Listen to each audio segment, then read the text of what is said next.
Lesson 4. At the store.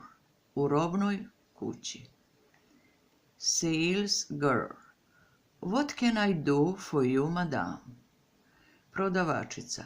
Šta mogu da uradim za vas, gospođo? Mrs. Smith. I need a purple coat for myself, size 42.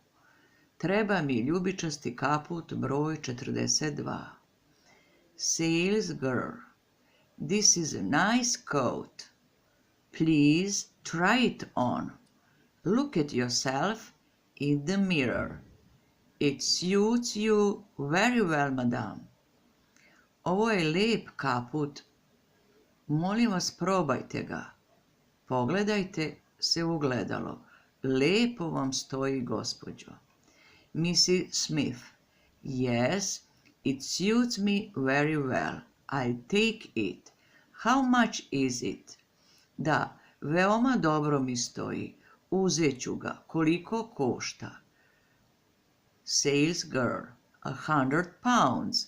100 funti. Mrs. Smith. Okay. Sales girl. Anything else? Još nešto? Mrs. Smith. I want a white scarf. Želi mi jedan beli šal. Sales girl. Here you are one. Izvolite. Mrs. Smith. I'll take it, thank you. Uzet ću ga, hvala. Sales girl. Here is the bill. Cash or card? Izvolite, račun. Plaćate gotovinom ili karticom? Mrs. Smith. Cash. Here it is. Cash, izvolite. Sales girl. Thank you. Hvala. Mrs. Smith.